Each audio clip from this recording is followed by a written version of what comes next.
Hello everybody and welcome to Rocket Lasso Live Season 5 Episode 1. Welcome, welcome. It is good to be back. I am very excited. How is everyone doing? Checking in on the chat. We've got people on YouTube. We've got people on Twitch. How is the audio? How is the camera? I think I checked. It seems to be working on Twitch and YouTube. Last week, I did the utility splines launch, and that was a good practice run for making sure everything's working. There is always technical problems, but things seem pretty good this time. Okay, so for the early people who are here, this is Rocket Lasso Live. I'm going to be answering questions primarily about Cinema 4D and motion graphics. So a couple different ways that you can ask questions. One is just type out a question. Good idea to @Rocket Lasso so it pops up a little more prominently or something like that. Some way of calling attention to it. But I scroll through the chat. I try and alternate between Twitch and YouTube as far as the chats are concerned. In addition, feel free if I skip over your question and I've moved on to a different one, I might not see it. So feel free to post again. Just don't go posting it over and over, because then we will ask you politely to stop and then probably block you if you're spamming too much. But I don't think we've ever had to do that, so no worries. If you are on YouTube, you can't post links. You have to type out your question, which is fine. I like the typed out questions. If you want to post a link, you have to go over to Twitch instead, where it does allow for links to come through. If you are sending a link to some artist's work, an artist or studio, make sure it is linking in such a way that I can tell who made it. If I cannot give attribution, then we are not going to tackle it. Otherwise, you'd have to send a link of something like really abstract, like a Google image search or something, where it's got a whole bunch of results. And it's like, how do we make a hay bale? It's like, okay, well, that we don't need a specific artist attribution. But otherwise, we have to give credit. So, and then also really important, if you are sending a link to a video or some like longer fancy animation from Instagram or something, call out the specific effect that you are interested in. If I don't, oftentimes there'll be like a YouTube link and it's like somebody's demo reel. It's like, well, there's hundreds of different effects going on. If I don't know what you are focused on, then I won't be able to tackle it. And don't say, hey, pick one. Like, no, I want to see what your specific question is, not me guessing at one. So that is the goal. I always take the questions completely live, so I never know what's coming up, which is always fun and exciting. Scrolling through, checking, everything seems good. Scott, Farzad, Raul, Everthon, Maurice, Bazinga, Caspian, what's going on? Is that Jan? I think it might be Jan. Welcome. Phil, Hendrik, what's going on? Zach, Real, we've got Lignazio and Dean, and oh man, we got so many people. More names coming in all the time. I can't list them all. Thank you so much, everybody, for coming in. It's great to see all the regulars. I love seeing new names. I guess a small thing is if you're on Twitch, you've got that free Prime subscription if you have Amazon Prime, and you can always sub for free, where which right now you essentially have a free subscription to give away. So you can always use that here if you're not using it anywhere else. But let's start jumping in and tackling questions. Why not? Well, I guess let me cover any news that's going on. So obviously, the big news was a week ago. Today, I launched utility splines. I don't have a commercial for it. Like, I have that really nice Ricochet and Mesh the Spline, but utility splines is more of a technical tool. So I didn't make a specific commercial, just a quick start. I might need to make something along those lines. But anyway, it's 5 utility splines, and we have the launch sale going. I technically haven't turned off the discount code. So if you use the discount code Launch Party, and there should be a link below in both Twitch and YouTube. If you want to go check it out, the best way of supporting Rocket Lasso and these live streams and tutorials and my What's New videos is to pick up a plugin, which will help speed up your workflow, hopefully help you get more clients and finish those client projects faster so you can get more and make more money. So check those out. If they seem cool, then that's a great way of supporting. There's a good chance we end up using them in some of the questions that we tackle. Even last season, before the tool even launched, I was like, oh man, we need to use utility splines for this. Especially with all the new awesome rope simulation stuff. It works really well with those. But in any case, so that's one thing going on. We've got the weekly show going now. So right now, every Wednesday for a while, we'll do 20 or 30 episodes. Probably closer to 30. Who knows? We'll just see how it goes out. What else is going on? There's a Chicago, if you're in Chicago or in the Midwest and you can make it to Chicago, we've got a big meetup coming up at The Mill on March 8th. I think it's March 8th, yeah. And that's always really fun. It's a great studio. They do great work, and they've always done great presentations. So that's going to be a good one. We can fit 100 people in that one. And we've got the save the date for Haferez, which I believe is going to be September 8th as well. So yeah, September 8th, plans are beginning to get put together there. That's going to be Haferez 10. Very exciting. We are about to launch the beta for a new tool that we've been working on. I'm very excited for that. So it's going to be a while before it's out as we start getting feedback from people and fixing all the bugs. But we've been working pretty hard on that one. Any other news to cover? I mean, there are other things that I can't super go into. Yeah, I think we just dive right on in. So I saw we had some questions coming in on Twitch already, which is amazing. If you're on YouTube and you ask a question, go ahead and type it out. But in any case, why don't I'm going to switch the screen so I don't forget. Boop. Let's see, does that work? Yes, seems to work. And I'm going to scroll up to the very first question I've hopped in. Looks like Dean was ready. Dean's always got a question ready for us. And the question is, how about this intro? Someone will ask about it eventually. Well, you got in on it early, so let's check it out. Oh, it's actually, yeah, it's a good point. I agree that somebody would ask about this sooner or later. Popping out the tab. And we've got the brand new Last of Us intro. If you're not watching Last of Us, it is excellent. It's great for if you played the game or didn't play the game. So, first of all, can we give credit? This is just HBO Max talking about the opening credits, but I'm going to assume that the main effect that you're talking about is this nice growth happening along the ground. So that's going to be the main thing we focus on. Now, when I was watching this like on HD on the television, I was actually looking at the effect, and I have a suspicion of the way they might have done this. I don't know for sure, but I would like to, it's not going to say who made this here, so I'm going to say Last of Us opening credits and try and search for the studio. Let's see if we can give some credit to the studio. Credits explained, who made the credits. The team at Elastic. So I'm going to add the word Elastic and see if there's anything specific. But, well, anyway, it seems to have been made by the Art of VFX. This is Elastic. Okay, cool. I like having the link so I can link to everything after the fact. So this studio is the one who put together the opening, and we're going to try and make this really cool fungal growth look.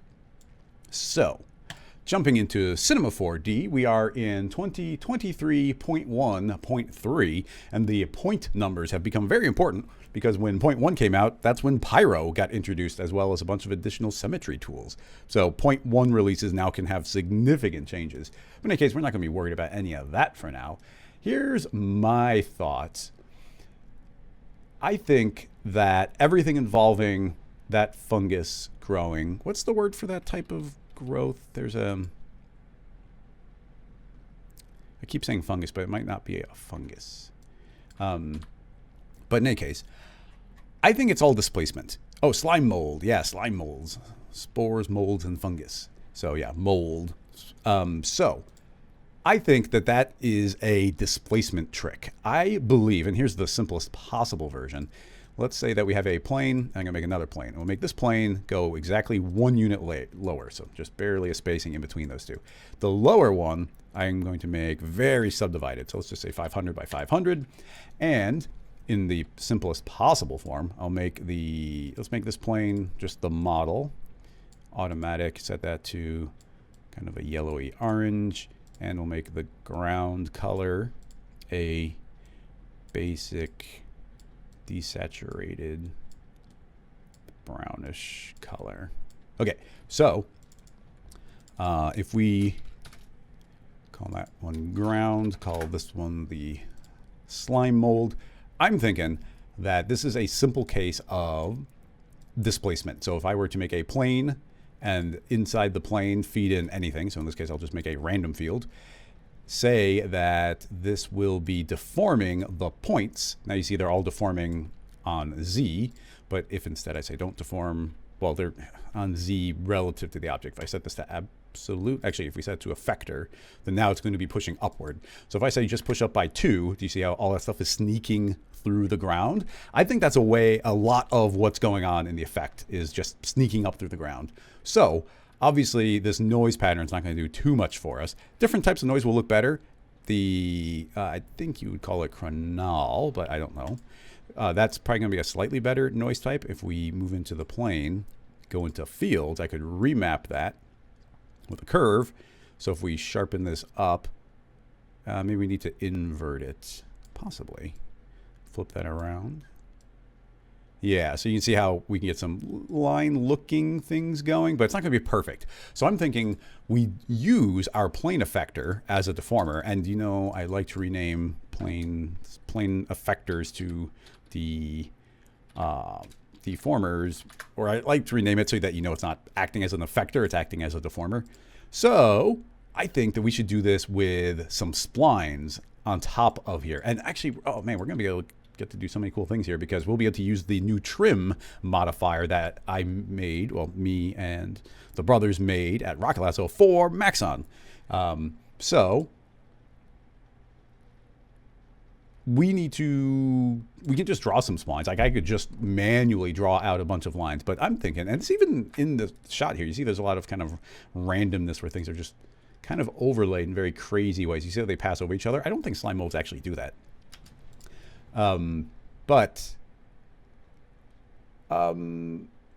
We could essentially, I just want to get a whole bunch of scribbly lines going. So I'm actually inclined to maybe make Ricochet just as a way of doing a shortcut. So actually I will do that.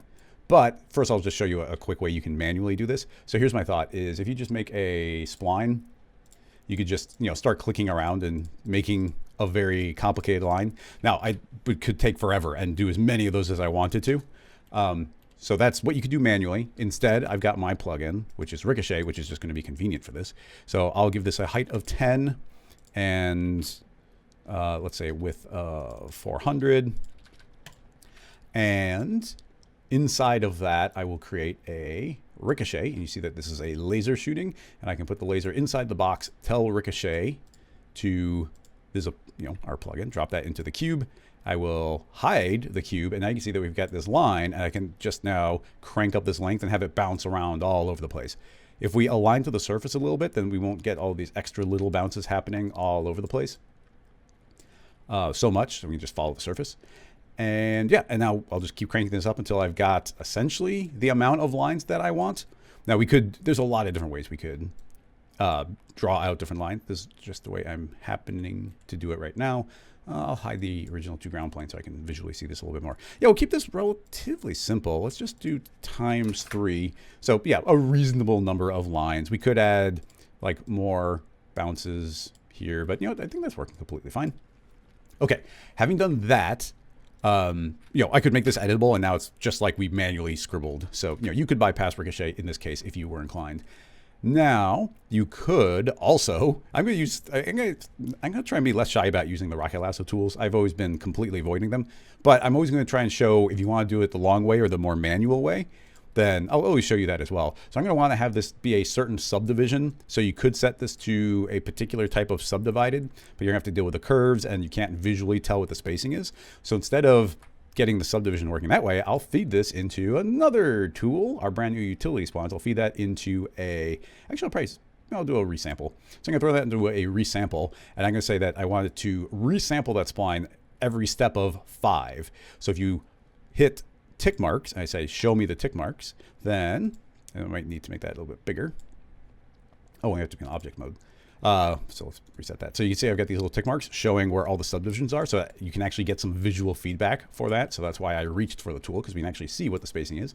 And actually that spacing looks pretty good. I might want to make it a little bit tighter, so I'll say 4. And if you're using utility splines, you can just double click the icon to show the tick marks or don't show the tick marks. So that can be pretty handy.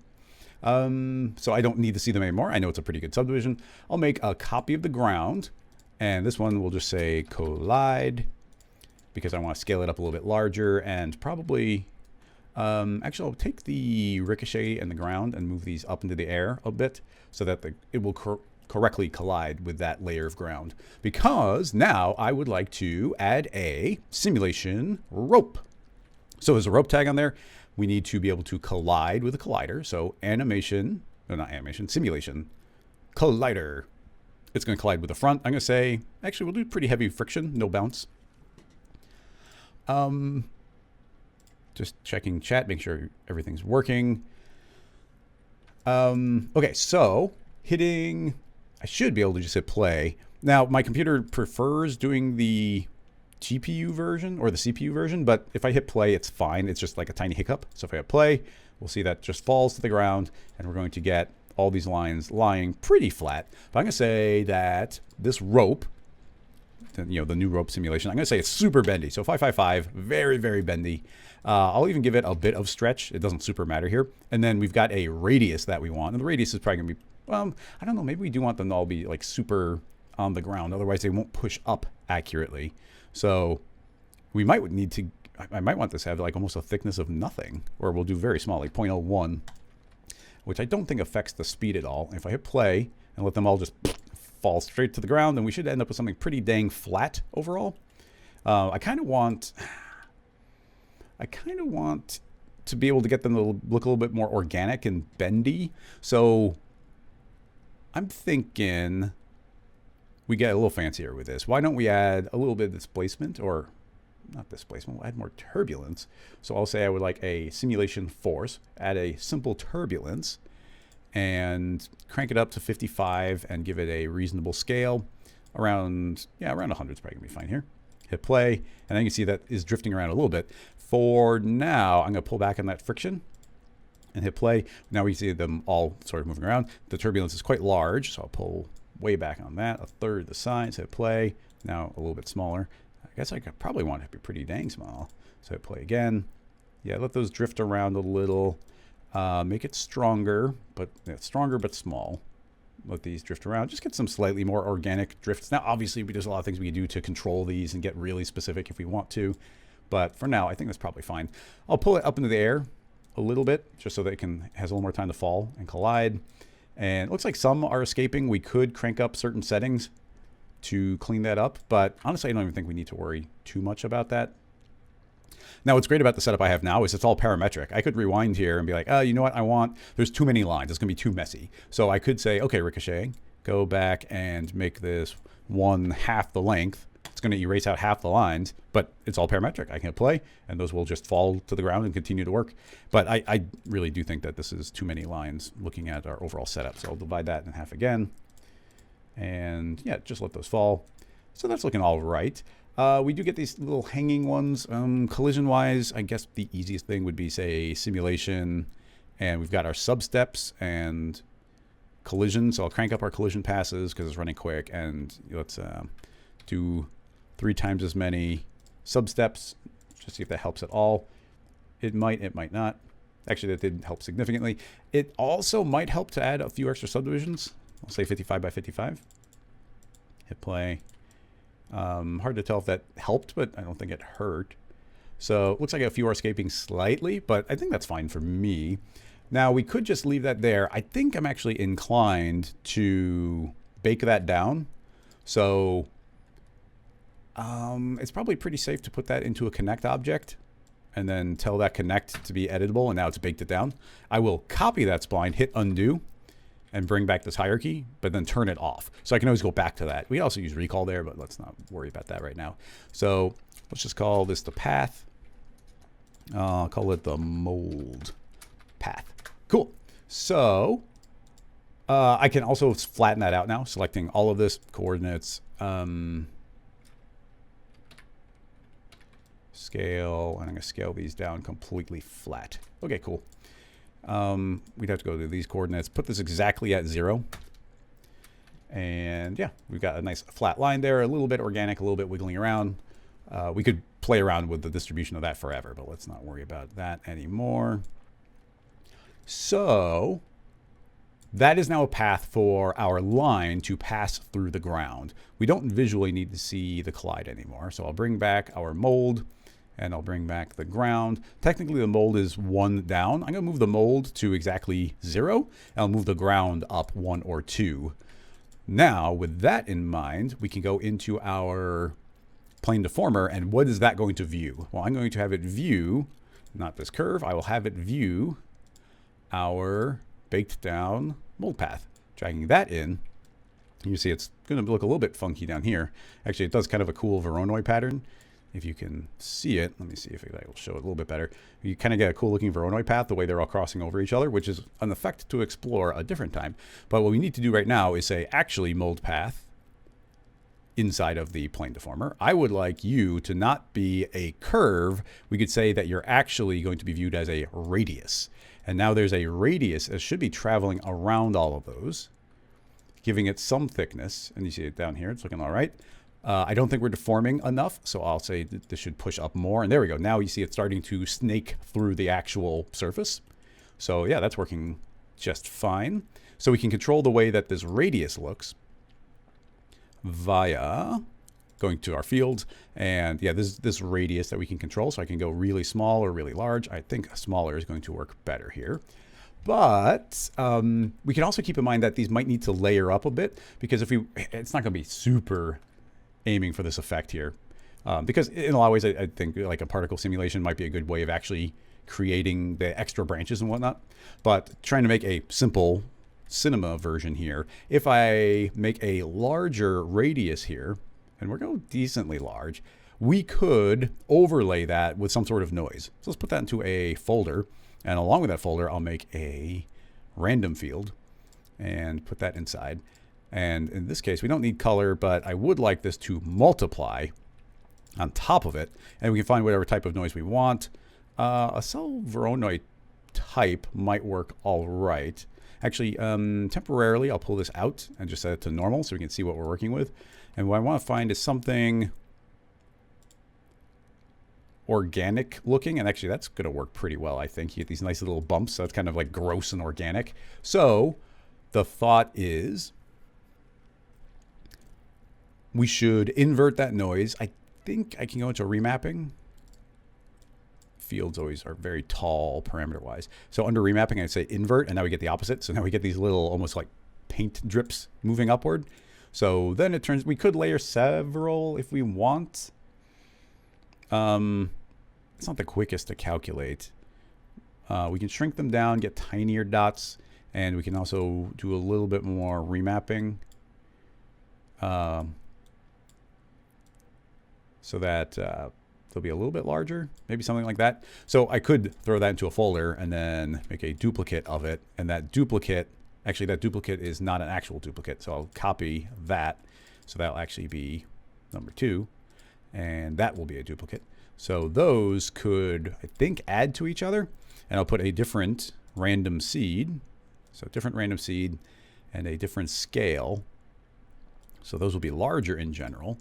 They're adding on top of each other. This one's remapping probably needs to be chilled out a little bit. Yeah, so I'm just layering up 2 different ones. So you see, I'm just getting kind of a cool parametric organic look here. It might be a good idea to make them a little bit smaller. But the thought is that that folder is now going to represent the noise. With those 2 noises combined, I'll put them inside and say that should multiply on top of our line. So now, hiding that, you see we get this lovely line going. I can say, okay, that line can actually be pretty thick. So you see we get this long line traveling out. This noise will now multiply on top of it. So only when these little dots are near the line do we actually see them show up. And then I'll duplicate.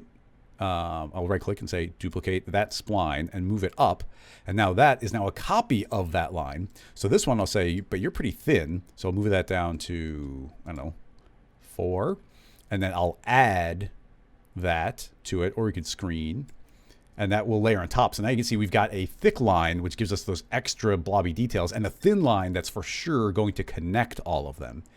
So, and you know, super clean setup that we've got here. So I could click on this mold path and keep on making it wider. So you see that those can, you know, stretch out further. If we stretch out too far, they're going to start looking very disconnected. For now, I'm fine at looking a little bit disconnected. But I think that's working pretty well. So the next step is probably to save this. Let me make sure that I'm not moving into a secret folder, and it was a secret folder. Scene files. Okay, now it's safe. So if you are supporting Rocket Lasso on Patreon, then you can get access to these scene files. So, oh wait, we're already inside. I don't need another folder. So let's just call this slime mold last of us .c4d. And I always put the little naming scheme I use, 1a, at the beginning. Okie dokie. Now, I want to only see part of this. Now, we got a couple different approaches we could do. I'm going to hide these random fields just because I don't want to see them taking up our viewport. So, a couple different approaches. But one approach that we can do is using, I think we can go ahead and use the new trim modifier. Now, if you're not familiar, Rocket Lasso has been working with Maxon for the last couple months, and we've been developing capsules, and we've been advising when it comes to Neutron about some like things to change and update and whatnot. So every month, pretty much every month, there's been a new update. If you have a Maxon One subscription, then in your asset browser, you should get access to, I'm going to search for the word Rocket Lasso, and already on your machine, if you have Maxon One, should be these new tools. There's actually one missing, but just because I forgot to tag it Rocket Lasso. There's also a stairs, but a bunch of these are spline generators. So these are generating new types of spline, and we'll talk about those more in the future at some point and whenever they become useful. But what we want to use right now is this trim spline modifier. So I'll just drag this into our cinema, and it's actually downloading it. And that's going to make this new trim spline modifier. Now, technically, some of this functionality you could have done using the MoSpline, but I just feel like this is a little bit more of an intuitive workflow. So let's hide that ground. Let's hide all that. And now let's just look at the slime mold path. If I grab the trim spline modifier, I can drop it as a child. And now we've got a very simple tool that we can just erase out a spline. So the simplest possible version of just erase it out. Right there, not having to worry about the details. Now you can actually erase out from the beginning. You can erase out from the end. And we could invert the result. So I could say, show me the opposite bit. Now only the middle is missing. And we also have the ability to do an offset with a rate. So I could type in, say, 30 and hit play. And now you can see that, oh, the simulation's still running. I should probably delete that. If I hit play, then you can see it's actually automatically traveling around. So there's a lot of cool things that that tool can do. But essentially, we just want the most basic possible thing. And that is to keyframe up from end to, well, just keyframe up the end. So let's give ourselves, it's probably supposed to go pretty slow. So let's say 500 frames, which is still probably going to be pretty fast.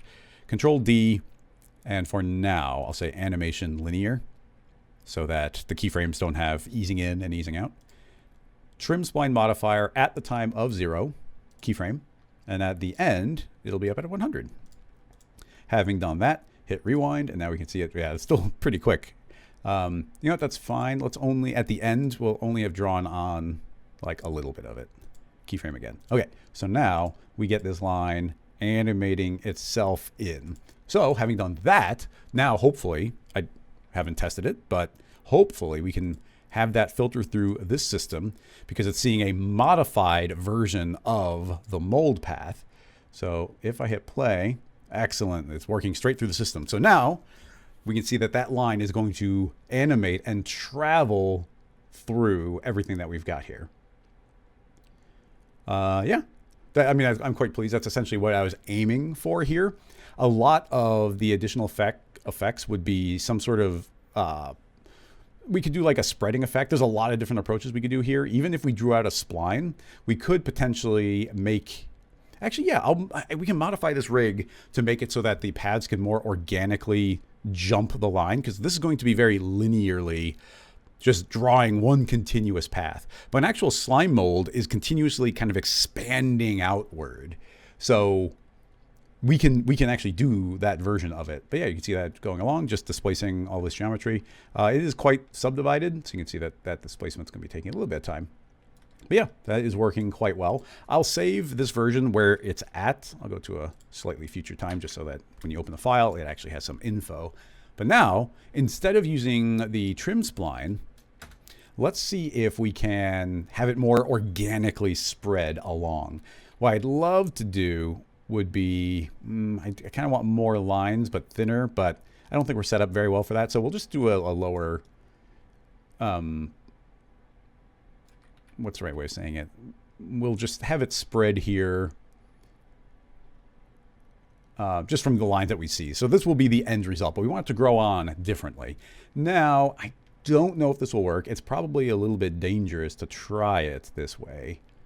But can we make a vertex map work on a spline? And I don't know if we'll be able to, but let's find out. If it doesn't work, we can do it a different way, or we'll do a vertex map on geometry. So I'm going to add onto the spline a vertex map. So that is going to be using fields. We are going to use a freeze, but I'll make a fresh one when we get there. For now, I just want a spherical field. So if I hide all this stuff, you can see that there's actually there's a vertex map on the spline. This was added, I think, in 2023. There was a couple bugs which I think have been improved. So we've now got this. Now, what I want to see if it works, we got several things to see if it will even work. Let's start out right here, which is someplace that's kind of big. There, there's not a lot going on right there. I'll shrink it down a bit.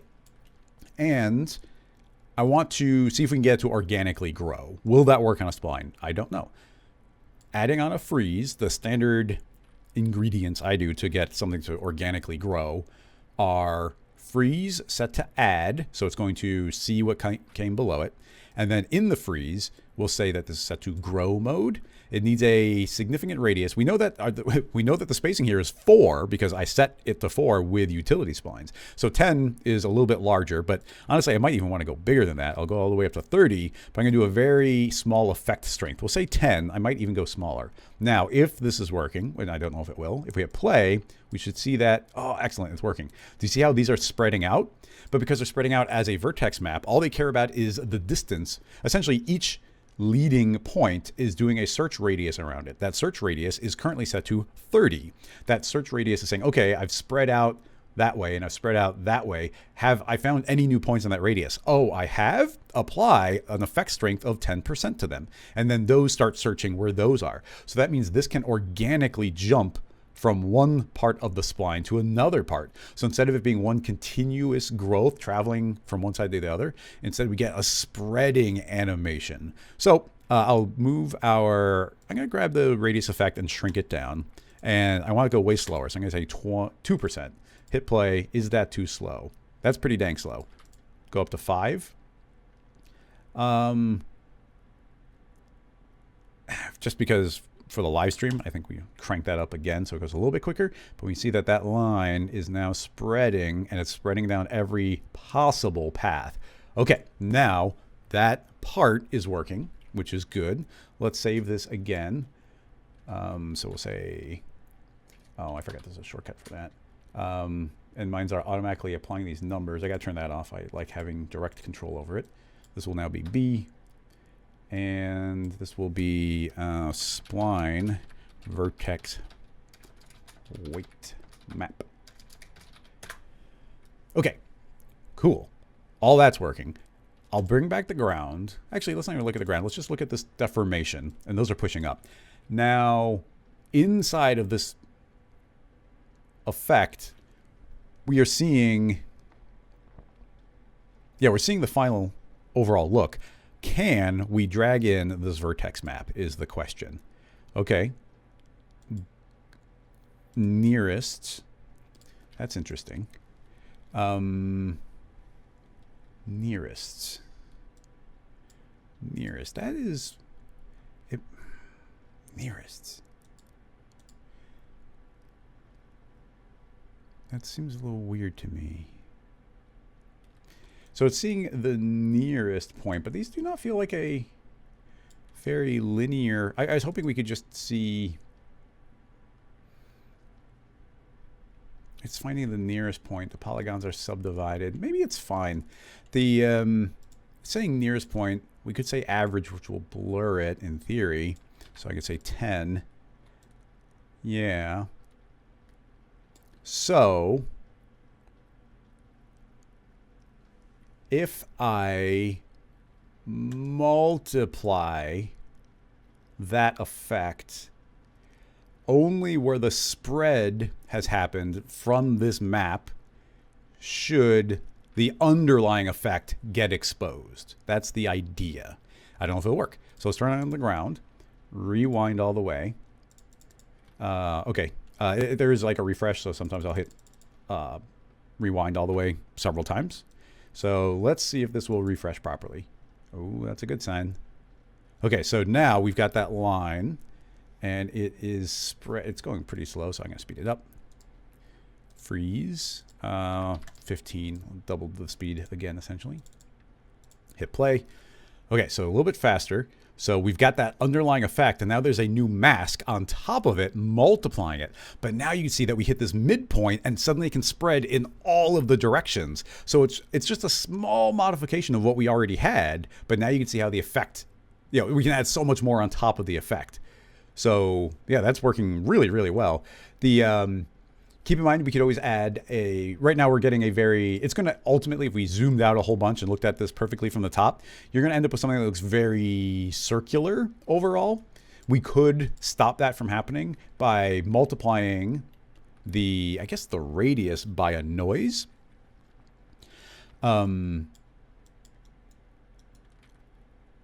Which could work. Let me temporarily turn that off and that off. Let's look at our spline path on the tag. If we rewind all the way, we can see our line. If I make that radius bigger, make the effect significantly smaller, and then we add a multiplier. So if we twirl this down, there's a multiplier for the radius.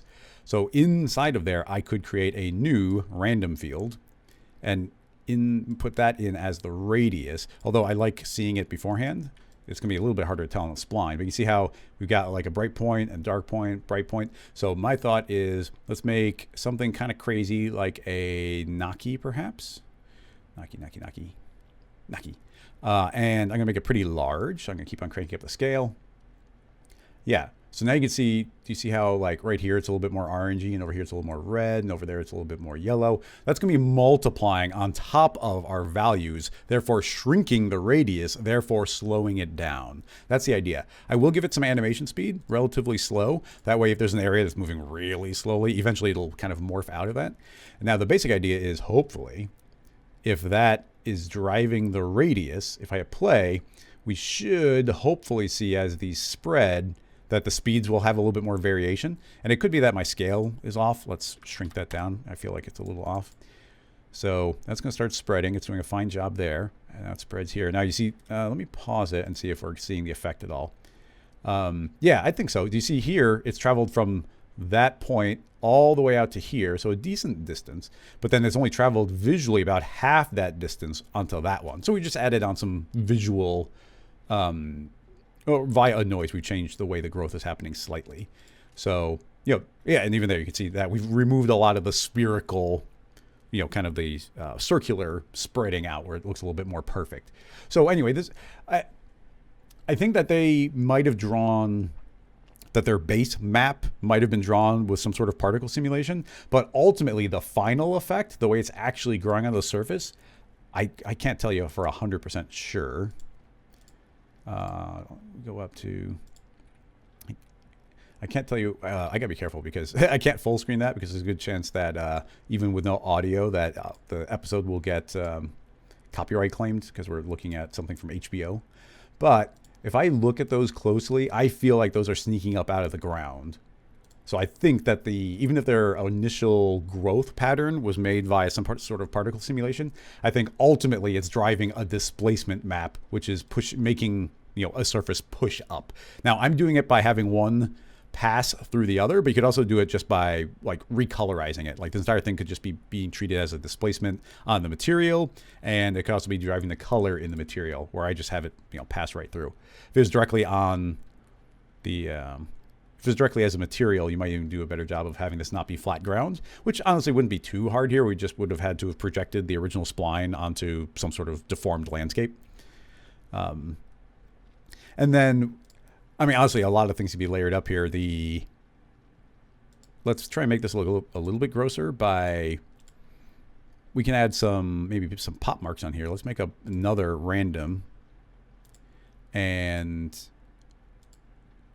I want some more little dots, but let's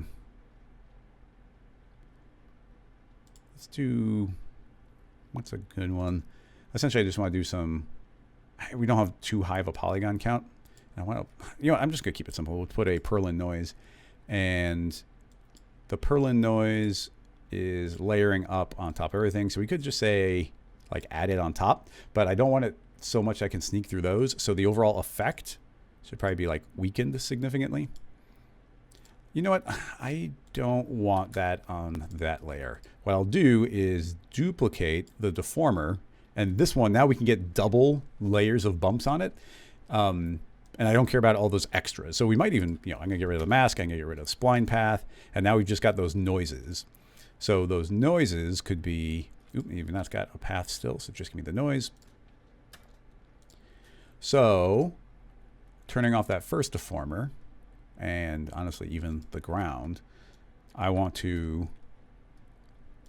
turn off that, and now we can get these little bumps, and I want those to be tiny. So pull way back on the scale, pull back on the scale, and I mean, I'd want these really tiny. It'd probably be a good idea to do this via like a noise or a bump, but just to keep it visual. If we make those all pretty small, that is now a second layer of deformation on top of the original. So as long as we don't push this, if this deformer isn't pushing out quite as far and those can't sneak out above the surface, so something like that, you see that, I mean, they're sneaking through a little, but if I deform 1.5, there, they don't quite sneak through. So now only when this bit of ground has deformed it enough, you see that I've got the second layer of bumps that's pushing out on it. So if that was more heavily subdivided, that could do a better job of showing more bumps. I could also mask it out so that those are traveling through along with it, but you can see how you could continue layering up the effect, and that is still going to grow and spread along the surface. The original reference, of course, like it's super messy ground with like already a bunch of veins and like looking pretty gross even before we get to any of the slime mold spreading.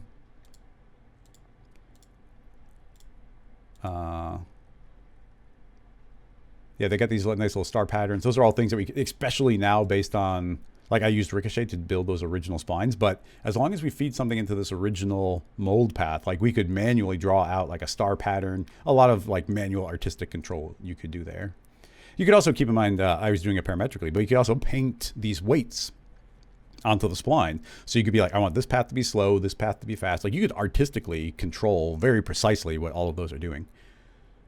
But yeah, I'm excited that the spline vertex map, or at least the vertex map on the spline, is working so well.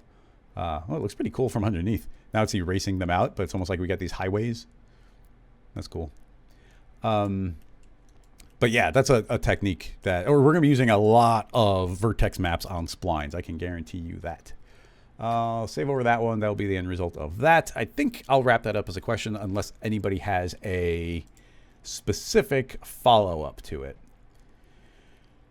And Demo just, he said he tuned in late, but looks like we're working on a Last of Us intro, and you were correct. So at least we were close enough to show that. I mean, one of these days, well, here's the thing is I can upgrade my machine. I'm worried about the power draw of a brand new machine, but it will be great when we could do some more redshift during a live stream, because right now it'll essentially crash my streaming software. But yeah, if we could spend a little time making this look gross and slimy and transparent, like that would go a long way. But for now, we're going to be stuck not rendering. So I'm going to look around for some more questions. Let me see if there's anything on YouTube, because that was a Twitch question. Brad, yes, the season has started. Scrolling. Victor, you, thank you. Well, thank you for the very kind words. I'm not going to read out the message, but I super appreciate it. Scrolling. Can you cache vertex maps? You can bake out an alembic. If I took this spline and baked it out, the vertex map would be baked as well. That's the only way you can do it as far as I know.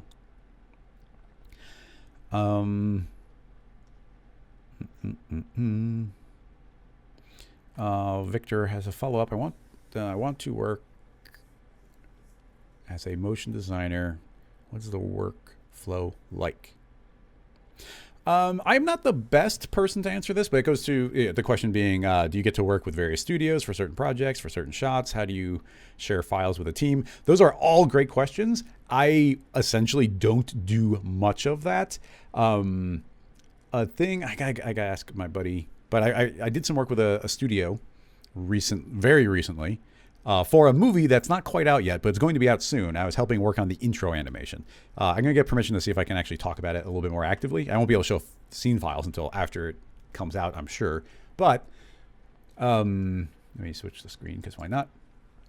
Anyway, Rocket Lasso, for the most part, doesn't take on any client work, but every once in a while I have somebody reach out with like a really cool project, and it's hard to say no. And the movie is a part of a series of movies that I am a fan of, so I was like, okay, I'll totally want to work on this. So that's a rare thing. I do that once or twice a year. And for the most part, because, in that case, it's almost like I'm behaving like a freelancer, even though I'm representing Rocket Lasso. And I just adapt to whatever that company's workflow is. So in the case of that one, the workflow was pretty straightforward, where all the communication happened in their personal Slack channel. So you would join their Slack. Discussions would happen in a group or individually there, and we would do very quick. And if you haven't been using it, Slack has the huddles, which is just a quick call you can do with somebody. And those are wonderful. Like the screen sharing is really crisp, and you can just instantly jump in, talk audio, share a screen, see camera. Very easy if you're already in Slack. So I really like that workflow.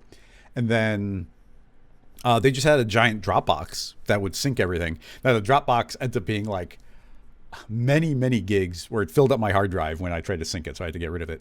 But yeah, I would work on the files locally. Once they were cleaned up, I would essentially ship over the final one via Dropbox, and then we would jump on a huddle and talk over the scene file, and that would be that. That was the workflow with one person, with one studio. And I'm sure it's different for everybody. Like I visited, like I said, Chicago C4D is going to be visiting the mill next Wednesday. And or is it next Wednesday or the Wednesday after? I got to double check. I'm not sure. Time is moving quickly. 2 Wednesdays from now. And they're a larger studio, and they work in New York, and they work in Chicago, and they've got more studios around. I think they have one in London. So I'm sure, and internally, like they'll have different teams. Like they've got people probably working in Houdini, and people working in Blender, and people working in cinema. And those teams will work with each other, and they have internal systems and organizational systems that they're all sharing. So it's going to be different everywhere. Being open and adaptive to what other studios are doing is going to help you. It's also good for you to have like your standard workflow. But don't be stuck in that. If somebody else is working in a particular way, I remember it ended up not going through, and this is like more than 10 years ago, but there's a point when, I had a chance of doing a little bit of work with ILM, and it ended up not working out. But like their system was completely different, where everything had to be super secure, using all these details and locked in, and signing contracts before you do any work. So it can be really loose. It can be really strict. The recent project that I can't name yet, like it had a really quick turnaround time, where it's like, oh, all this stuff has to be done within like a week and a half. But then I've worked, you work with a different company where it's like, oh, like we need this simple logo spin around. Like there'll be like one revision. Essentially, it's going to be like 2 days worth of work. And they're like, oh yeah, we don't need it until like after April. So it's like, oh, the timelines can be all over the place. So honestly, there's no way of saying there's a uniform way that these things work, because it's going to be completely different and unique for absolutely every single client. Okay, looking for more questions. How do you manage different versions of the same Cinema 4D file? Actually, I can talk about that a tiny bit. Let me see if I can pull up a folder.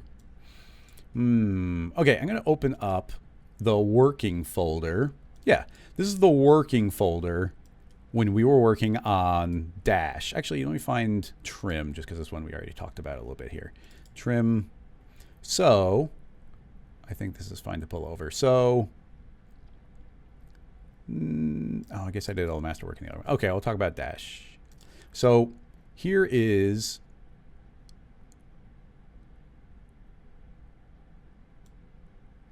dragging over the window and sharing my screen. So here is the way, and this might be a terrible way. Other people might have other ways of working. This has worked very well for us at Rocket Lasso, and when my brothers and I worked at Grayscale Gorilla, we did this same workflow, and it always worked very well for us.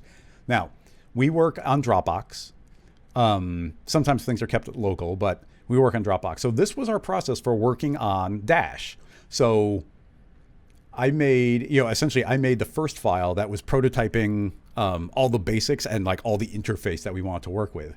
And our workflow is I do bracket 1A bracket. And essentially that's a number. And I just like that everything is alphabetical, because to me, the most important thing is what came before other things. So if everything was like split out into other folders and everything's dropped all over the place, it's hard to tell like what is the newest version. So we have one master folder here with the capsules, and it's like, this was the first thing I made. And then I passed it off to my brother, who was working on some of the nodes while I was working on something else. And you can see that he incremented it up to 1B. So 1 being like, okay, not much change, but there's a new version. And then we started a recent process where we end it with _D, and that's my brother Danny.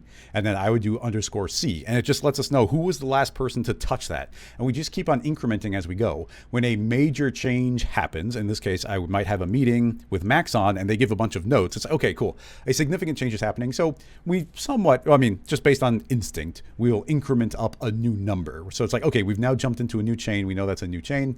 And then it'll just keep on continuing down the line. What's great here is everything's alphabetical. I can always see what's new. Something that wouldn't be unusual would be, I'll grab one of my own, copy it.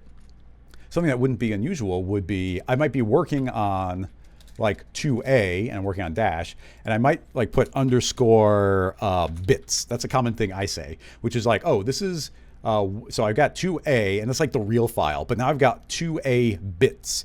And for me, that means that is not a primary file. That means I've like pulled out a part of it and I'm focused on that little thing. And that is to be copied back into the master one as I go. So this is just essentially, instead of getting complicated, we've tried to build the simplest possible system so that we don't have to keep things, I don't know. It's the simplest way of having an advanced organization system. For the way that we work. And then, eventually it's like, oh, I have an examples file for like recording videos, and I have an icon folder where I'm like prototyping and making icons, but everything is just living in this one master file. And then for us, I've got a C4D and bugs folder. So like if I find bugs, I'll save them in there and then, talk to one of my brothers, if, whoever's doing the code, or in this case, doing some of the nodes, pass it off and it's like, oh, there's a bug, reference that in my notes. It'll be referencing the file name, etc. Things can get more advanced, or it's like I have a staging for launch folder, which is also the way that I do all of our plugin launches, which is staging for launch is usually like the very final folder. Like it's almost like that's what will be zipped up and sent out to everybody. But anyway, that's just a little bit of the basics of the way we keep things organized here, working with a very small team. But every place I've ever worked with has done it differently. Yeah,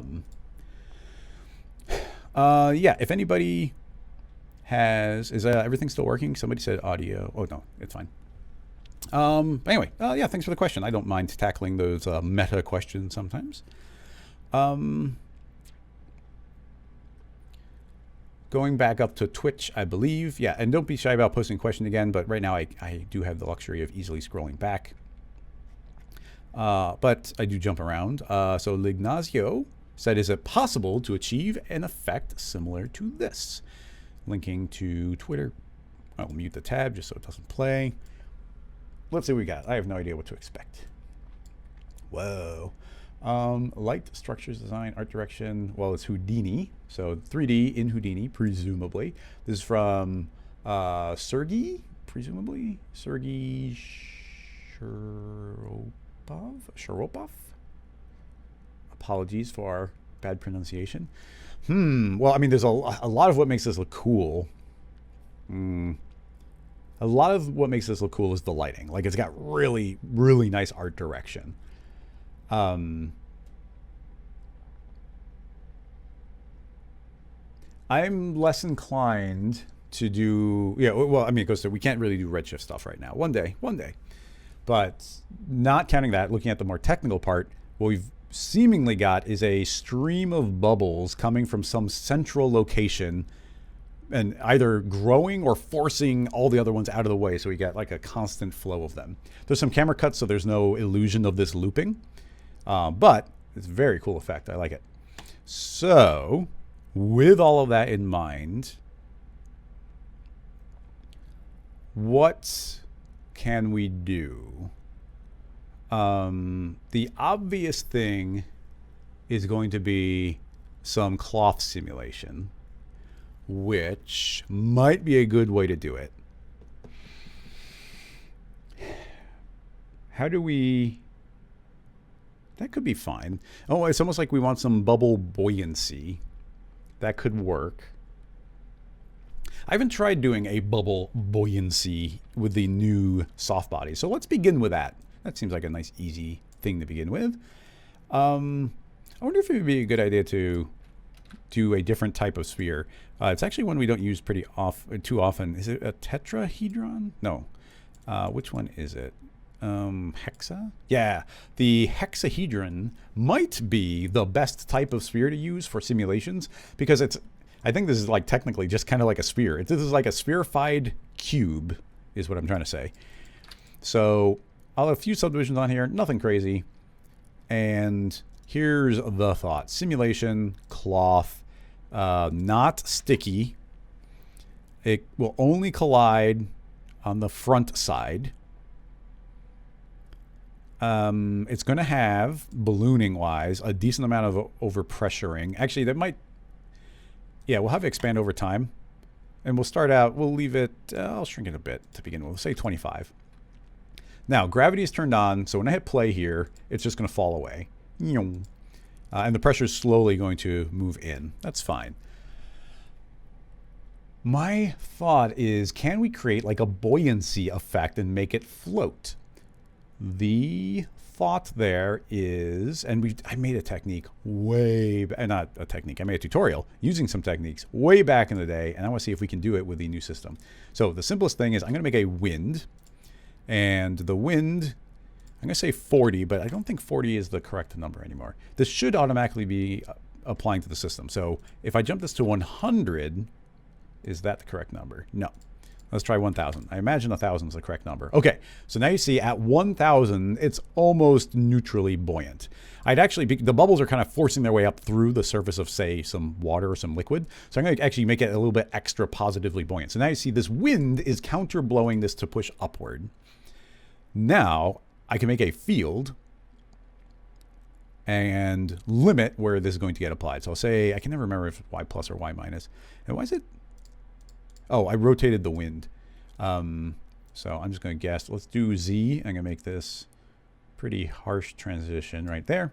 So if I hit play right now, yeah, it falls, so that's backwards. So flip that to Z minus. Hitting play now look what we have. Now I've got a field which can act as if it's the surface of some water. So let's just say that that is the water's surface. I'll even move it down just a hair, so it's kind of like that's where the bubble wants to sit, like right around the midpoint. So if I were to move this linear field with our water's surface, and let me set the preset to Chris 2 to hide all of the viewport distractions. If I were to move this up into the air, that is now the neutral point. That's now where the buoyancy wants to allow that to drift. Now the idea there is the wind is stronger the lower that we are, meaning if something is below, it's getting more wind blowing on it that's going to try and force other things out of the way. Now, I doubt, we got a couple layers to do here. So I shall save as, and you see here, I'm doing the naming scheme, and that created a duplicate. I don't want that one. But I did 1A, 1B, and now we're going to move into 2A because it's the next project. So this one will be, let's just call it bubbles. Okay, we got a couple experiments to do because I haven't pushed the limits of certain things that soft bodies can do yet. So a question I have is if we make a basic cinema emitter, and I want these to be born very slowly. So it's going to, and give them 0 speed. If we say that this is a show object situation and I drop, I'm saving this because who knows when you find something it doesn't like.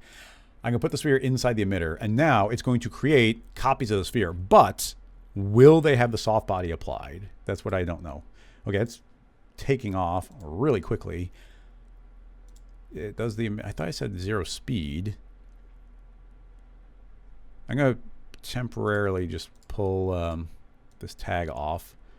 I just want to see what happens. Oh, the emitter is getting the forces as well. So I'm going to say include none. So now the wind is not blowing on the particle. So now you can see that it does create a sphere. So now it's created a sphere. Can that sphere have soft bodies applied? No, it is not seeing the soft. Well, hit play. I thought I saw it move for a second, but I guess not. Can we put that tag onto the emitter? Hit play. Yes.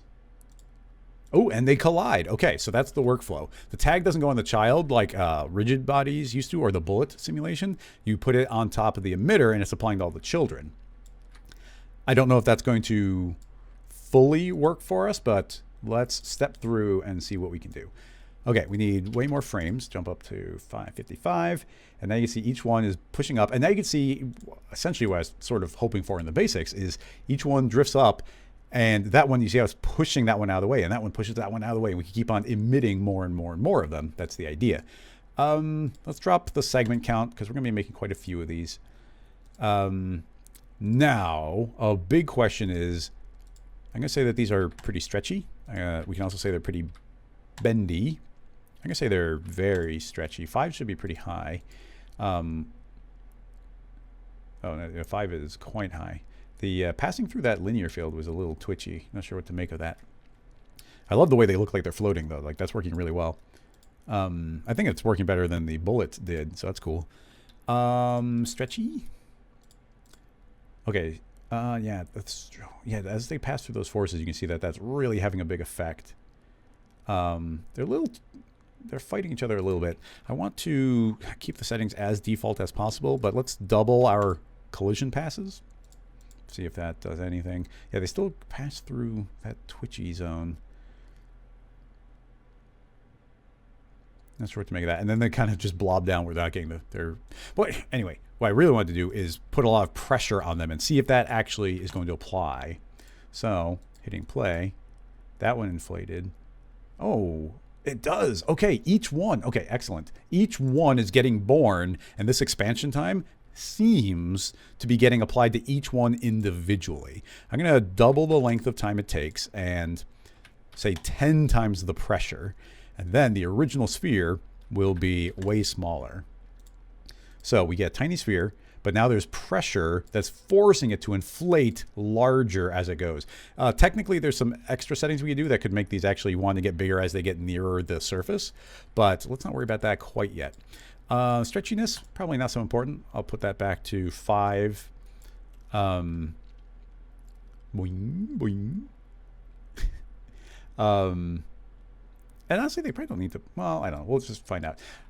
Okay, emitter. It is stopping emitting right now, but I will say don't stop. We'll just keep on. We'll just crank that up. So essentially, they'll be emitting forever. So we're just going to keep it getting more and more of these getting created. Okay, we got to figure out why they're... I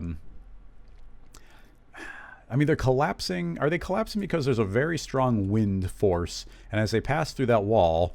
Essentially, their butt has a whole bunch of wind blowing up, but the head of the ball doesn't, so it's forcing that one up. I would think that the overpressure would compensate for that, but there might not be that much pressure in the beginning. So I'm actually starting to think that we should do the overpressure very quickly. So let's say it's double pressure very quickly. And yeah, now you see they're trying harder to maintain their shape.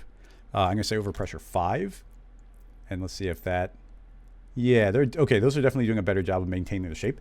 And instead of them slowly growing over time, I'm going to have their scale be driven with this awesome target length, which got added. I'm not sure what version. It must have been in 2023.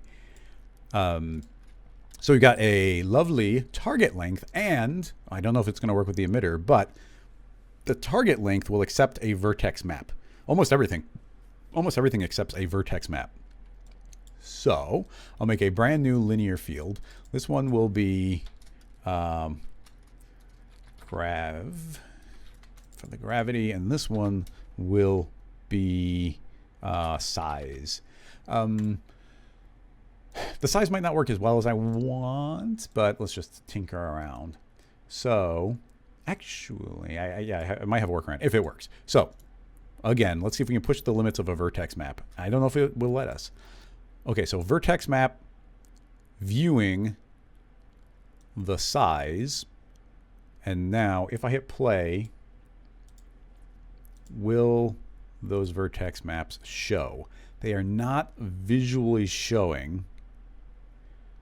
So are they working? I don't know. And we need a vertex map for this to work. Now, just because it's not showing doesn't mean it's not for sure working. What does expose on object mean? Oh, I know what that means. That means it'll show up in the tabs here. It's not showing. The only workaround I can think of, which might break other things, would be a connect object, don't weld, and put the vertex map on that. Now you see that we do get a visual of a vertex map on them, but I don't know if this will create a bad feedback loop. But right now, visually, at least we are seeing the vertex map. So let's assume. So what we're seeing right now is they're actually full power here, and they're losing all their power up on the top. I want the opposite, so we'll flip that around to Z minus, and now you see those are nicely filled up. So those will jump, and then they get their color. The first thought is, in the field, I will create a decay, and we'll say maximize 100. And essentially what that means, well, let me show you what's happening first. Watch any one of these. When it leaps up out of the water, it's going to turn yellow, and then you see it starts turning a little bit red again as it sinks back. If I put a decay and maximize, when they achieve a bright value, it can't go away anymore. Now they're keeping that bright value, so it gets maintained the entire time. So that's the idea there. So now the idea is I'll remap this value, which I think will work, and we'll just crank this up. So even at the beginning, you see that they're orange. They're a little bit orange already. So yeah, I think that's working fine. So here's where we might get trouble with the feedback loop, but who knows. Save. Inside of this, I'm going to say that the target length is actually 200%. So these, it's probably going to be a little bit goofy here, but if I do a frame, you're going to see that that gets created, and very quickly it's attempting to achieve double the size. Oh, and double the size means double the pressure. So let's crank up that overpressure more. So it's attempting to very quickly get up to a larger size. So instead, I'm going to feed that vertex map in. So now, hopefully, you saw I dragged the size to about 50%. I guess that's about 50% right there. So in the map, it's saying it should be 200%. Half of 200%, which is the vertex map saying, well, in the beginning, your half would be 100%, which means at the beginning, they should be 100, their original shape. And as they get more yellow, as they get closer to 100%, they want to scale to double their size. That's what we're aiming for. So if I hit play, little rapid and vibrate-y. Let's see if the map is telling us anything. Interesting. Is that inflation forcing? I'm going to turn off this balloon. Why did that one fall? I wonder if it's not working, because I don't feel like those are growing at all. Let's the overall scale crank up. Let's give this a name, and I'm going to not remap for now. So vertex map, they're seemingly immediately jumping up to that huge size.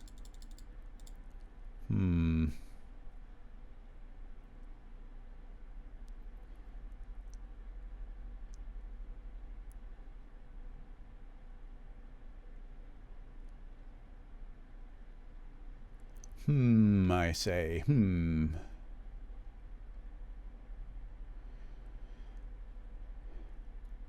There's a level that, am I making it more difficult on us by putting this into an emitter? Would it be any different if it wasn't in an emitter? I don't know that it would be, but you know, it's super easy to check.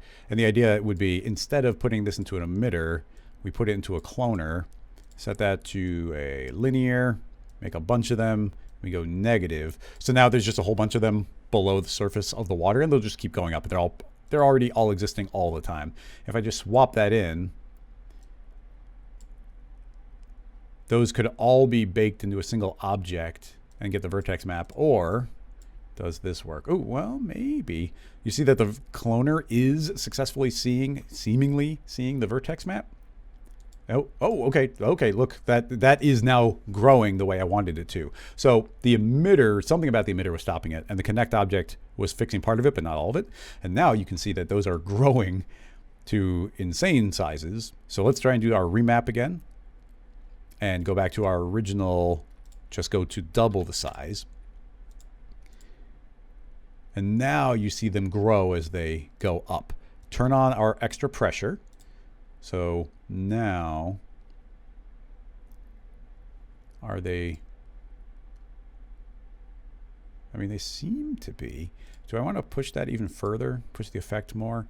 So let me not remap. They are scaling. It's working, but it's subtle. So I want to push it further. So I'll say 300%.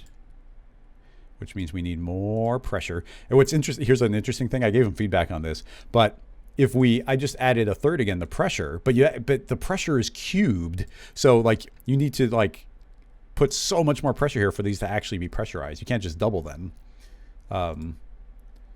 That's probably too much. Nope. Thought it was too much, but it wasn't. Okay, let's step through. The pressure is going up pretty quick. Let's let those go over the course of at least a couple frames. Yeah, they don't pop quite so badly. Are they scaling up the way I want them to? It's so hard to tell. Those don't seem much bigger, but the vertex map is feeding through.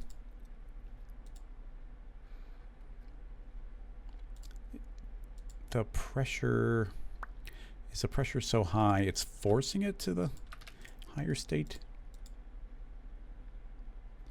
Oh, it's interesting. Okay, because the setting I just tweaked is showing that maybe this doesn't work as well. Oh, they're all, okay, the pressure, okay, no, what this shows is the pressure, how do I explain this? The pressure is forcing them all to this much larger size. So let's get rid of all this stretchiness to begin with. Okay, that helps. Okay, so what was happening is I was saying it was very stretchy. And then all of the pressure was happening over the course of 33 frames, which means all of them were inflating essentially to their final size. And then it didn't care if technically the polygon said that they could get bigger. They'd already been inflated to that bigger size.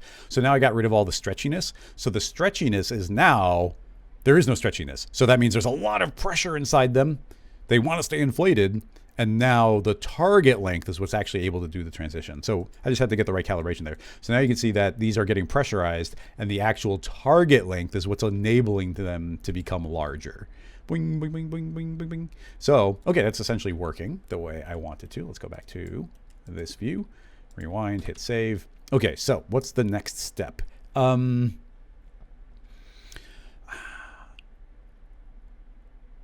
They essentially all want to stay in the middle. And the gravity's really, I mean, let's add some drag on there. That'll maybe go a long way. Damping. I'm going to go overboard. 50% damping. It's pulling out half the energy all the time. So now you see they're going way slower. But now that's going to push up and you see it doesn't go shooting out of the water. And now this next one's going to come in and try and push it out of the way. And you see it did indeed push it out of the way. But the energy is going to be getting constantly dragged out of it. So now you can actually see these starting to essentially pile up and push each other out of the way. So that's a lot of drag. I'll do 25%. They can travel a little bit quicker.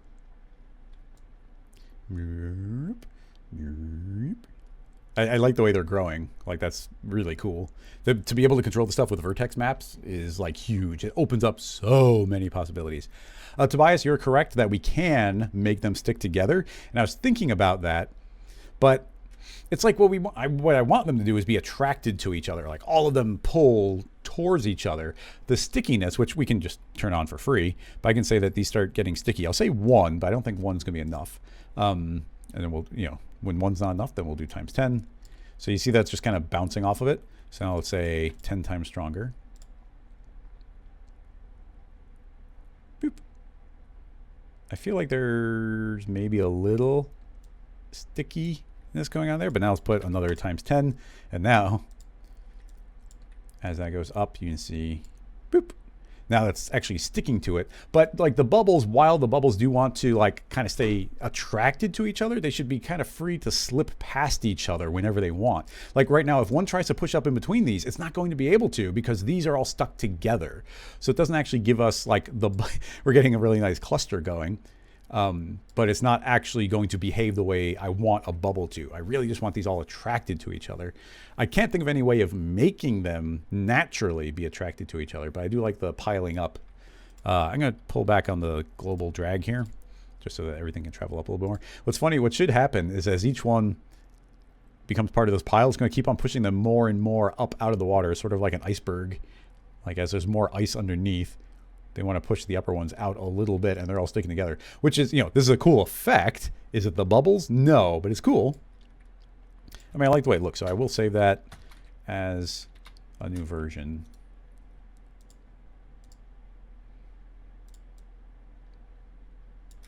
Beep.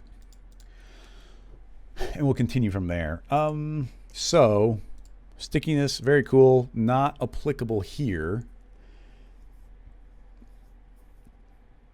We could just put a simple, like a tractor or like a spherical wind that's blowing them towards the center, like not so strong that it's like super visually obvious.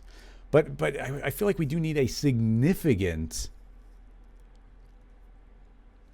like a super significant force to do it, because they're not going to squish together if not for that. We've also got, we've got so much overpressure going on. And if we go low, I mean, essentially they can squish into each other better if we have less pressure, but then they might lose their shape. So we got a lot of competing forces going on. I'll try a spherical field. The field force, I wonder if the field force bug is still happening. Let's find out. No, it seems to be fixed. We had a lot of trouble. If it is working, we did have a lot of trouble where the field force was overriding all of the other forces.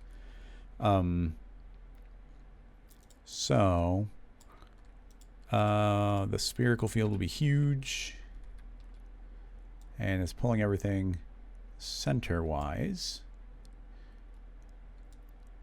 But actually, I should do a cylindrical field in theory. So everything's just pulling towards the center, not up or down. So, but yeah, it's like we need gravity. We need gravity to be strong enough that it still forces everything down. Because, well, I mean, the one lovely animation we were looking at was accurate. But, at the same time, I think bubbles can push each other up out of the water. So is that inaccurate? I don't know. So I need to keep on weakening this force until it's enough that they want to stay center-wise, so they kind of cluster up with each other, but not so much that they start stacking up on top of each other. Like, see how that forced its way down? So that's like, just kind of guessing there. It was pretty good. Not perfect. I'll make that larger. We should probably get rid of all this fall off, so it's kind of full strength all the time. And it could probably be a little weaker. Let's say 75. Let's add a few more clones in.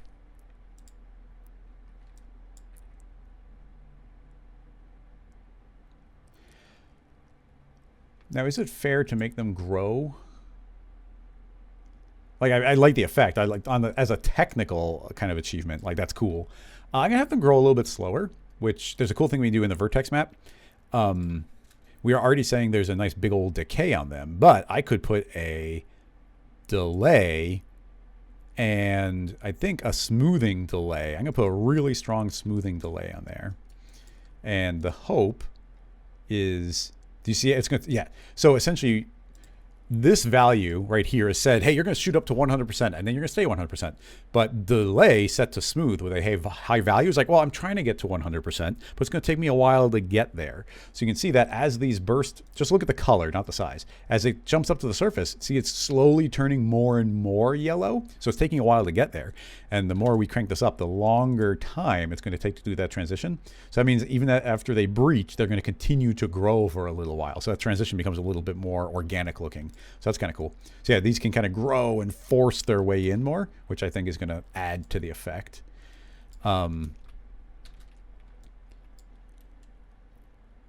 So, but the tricky bit is still, I'd really love these to be taking on each other's form a little bit more.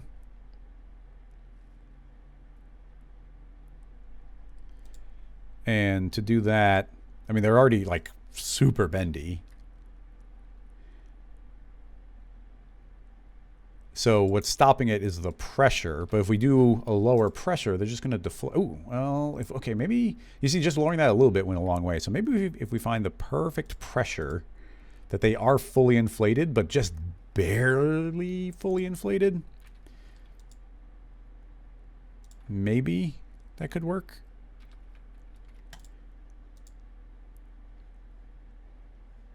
Maybe.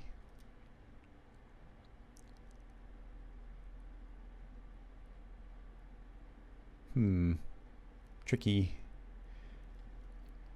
22 is too little. That allows them to bend a little bit. But yeah, see, but now it's not enough pressure to make them pop back out to their shape. Very difficult. But, you know, we're faking a lot of things. Like these aren't naturally kind of getting suctioned to each other in a very soft way. Friction's down at 0, right? Yeah. I mean, I like the way they're popping up. That's cool. Burp, burp. Yeah, I'm trying to think of any way I could push it further. Does anybody have any specific ideas of how to is there any good way of making them stick together? Mr. Euphoria saying, could you use an attractor? I use the attractor and now we're using a field force. The attractor just pulls to like a central location. It's not relative. And there is the lovely force tool, but that doesn't work with soft bodies. Or that only works with bullet simulation. There's no equivalent in force.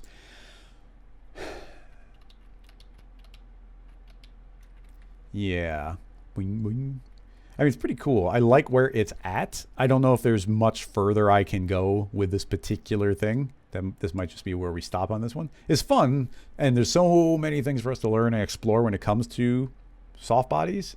Like, it's exciting to think about where we'll be able to eventually go with it. I'm going to do a cool thing, just because it's a technique that I think a lot of people wouldn't think about. But I'll save this one where it's at.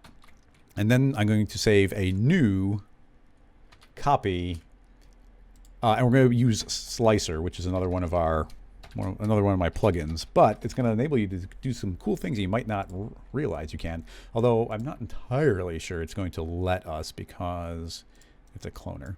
We probably got to put it into a connect. Let's see if everything still works if I put this into a connect.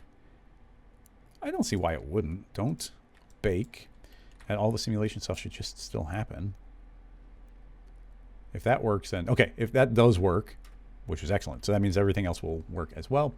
Visually, I would like to hide that field force. Okay, so I would like to turn this into a 2-dimensional animation and then see what we can do with it from there. So how would I, like, what I want to do is get a cross section of what's going on here. So now that I've been able to successfully put that connect into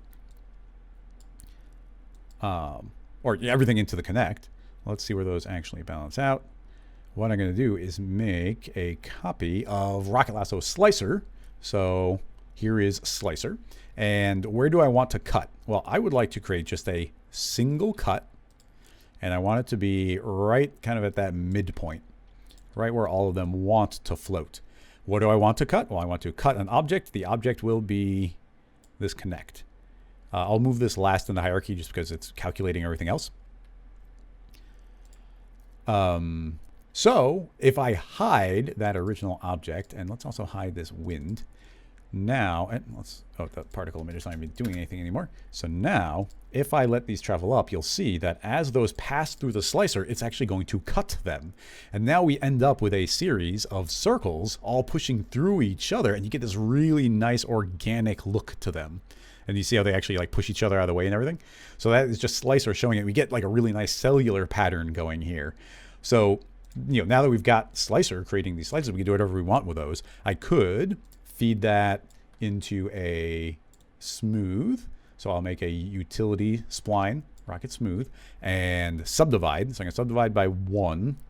And then we can start adding in a little smoothing on top of it. So you can see I can round out those edges. If I subdivide twice, I'll add in another layer or 2 of smoothing. And now those get nice and rounded in spite of them being very low poly. So now, if I play, we get all this nice cellular movement traveling, but we get this 2-dimensional version. And this is just open to do whatever we want with, where we can feed that into, say, an extrude and manually push up on Y by 10. Let's do 25. So yeah, now we get these fun, organic-looking shapes. And this is all based on like that other simulation we did, but now we can get these fun blobs 2-dimensionally pushing through. So if you were to ask me how to make this animation, I'd be like, oh my goodness, how would you even make this? It's like, oh, actually, it's a 2-dimensional cutout of a big fancy 3-dimensional animation.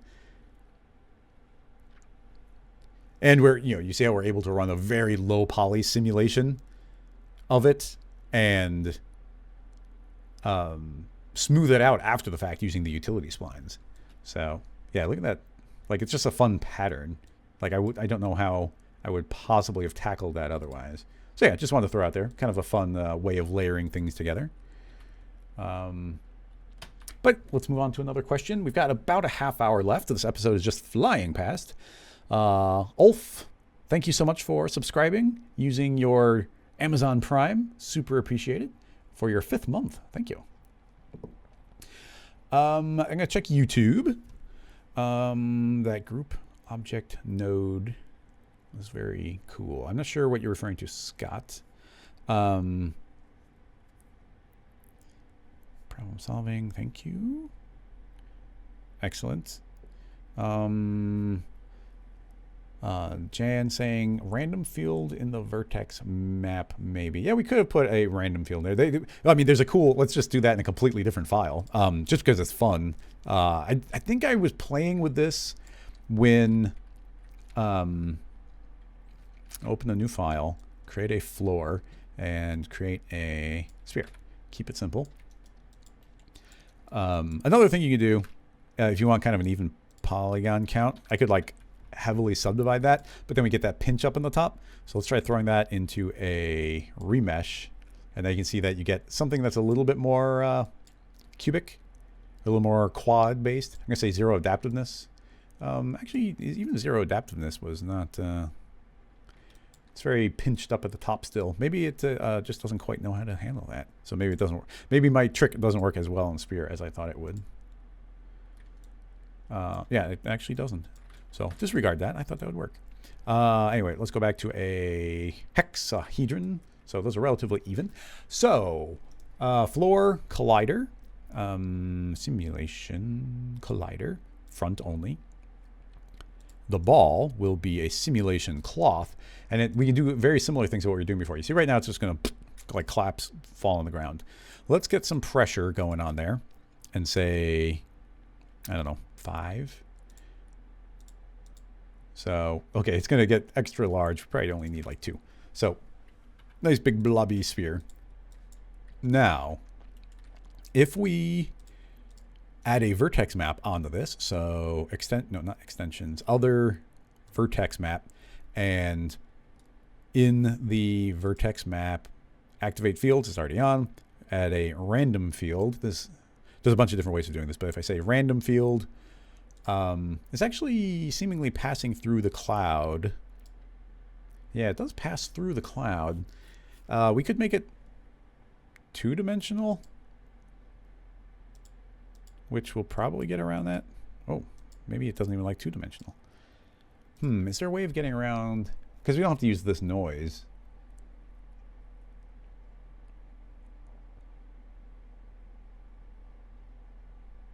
Let's use a shader. That should work. I'm going to use a shader field, which is technically slower to calculate, but I should be able to feed it a noise and then set that noise to be a two-dimensional noise. And now you see that the noise is stuck to it now instead of blobbing all over the place.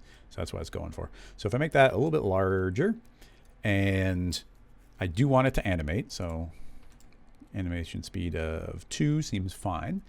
And I want to clip it out, and actually because we're using a shader field, we actually do get our clips back. So I can pull these in, pull that there. Okay, so now you can see I got these lovely little blobs just kind of traveling around. So if we say that I want the target thickness to be double what it currently is, it's suddenly going to like jump to double the size with very little inflation. But I want that to be driven by our vertex map. So now you can see everywhere that those little bits of noise are, suddenly those polygons are getting to be twice the size. So those in particular are double the size. So now we can start playing with it from there. Actually, you see it's forcing it to start wiggling and moving around. It's kind of walking. But just playing with the vertex map, there's so many things we had to layer up on top of this.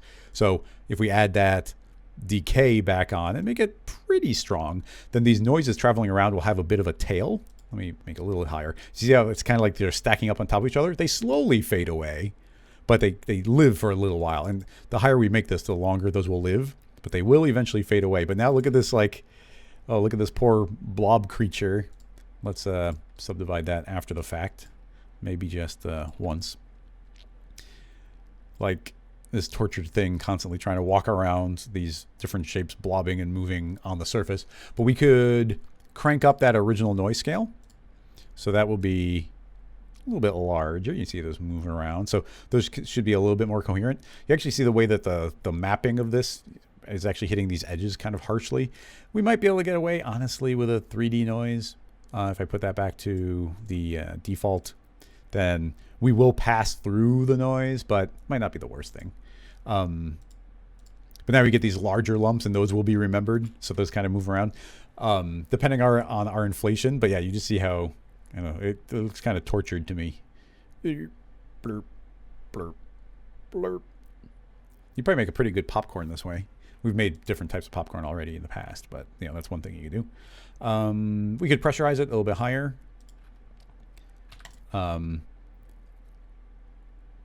Yeah, and the length is going to be the primary thing pushing it. So you see it's pretty inflated. But if we don't overpressure it even more, I think it's going to be even sadder. Just blurp, blurp, blurp.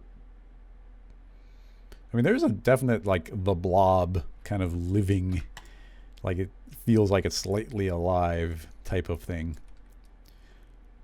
Yeah. But yeah, definitely being able to drive that type of stuff with noise is very fun. And super weird. And, you know, it's a vertex map. We could feed that into different materials as well.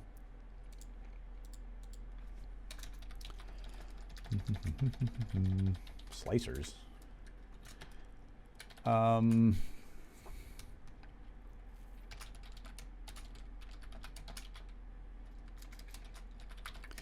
Vertex weight map. Cloth. I don't think, in my personal opinion, this tag should not be called cloth. We're not doing cloth here. We're doing soft bodies. And the fact that there's a soft body tab inside of cloth super throws me off.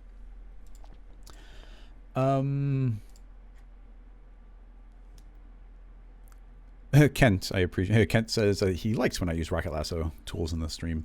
Yeah, I mean, I should be less shy about it because I'm always going to try and show you ways you can do things. I'm always going to tell you the way to do it without the tool, which is almost always going to take longer. But sometimes, like with that slice, there is no way to do it without a Rocket Lasso tool there. Oh, Crossfader, thanks for... I didn't even know you could do that. Crossfader is an expert in Twitch now in a way that I'm not by pinning the current question that we're tackling. I appreciate that. Let's see. People are chatting with each other, which is cool. And Dutch Shane asking, could you use spline dynamics? But you might be chatting with each other. I think people are helping answer each other's questions. I'm going to just scroll up until I find one of the earlier posted questions. Bazimga is saying that's... Oh, you were trying to post on YouTube. Let's see what we got. So this is from field.io. Vimeo link. Let's see what we got. Field.io. And you don't say anything specific, so let's just take a look. IBM Think. Okay, so the vibe, I think we might have tackled... I think we might have gotten this question last season. I'm assuming the interesting part here visually is the curvature of these shapes. And I think there's another opportunity to use that trim modifier. And for people who don't have trim, I'll show you how to do it with most Spline, but it's more of a pain in the butt. Okay, new file. I'm going to hide the grid. Heavily subdivided plane. Very, very subdivided. 1,000 might be going overboard, but let's go for it. Text object, text spline specifically. Let's say RKT, and put it in the middle. Make a little beefier font. Maybe something. We'll do. No, that's not a beefier font. We'll do Retina Display Black. That works for me. T for scale, shrink it down, center it a bit. Let's save on every single polygon that we can. So I want a little extra spacing there. Shrink it down. And then cut our height in half. Actually, yeah, let's just cut it in half, and then we can cut our height segments in half. Save us a couple polygons there. But it's very dense. That's too dense. That's too dense for a live stream. What am I doing? Divided by 2. Divided by 2. Significantly more reasonable. Okay. Super duper duper duper basics. One of my favorite techniques is just using the plane effector as a deformer.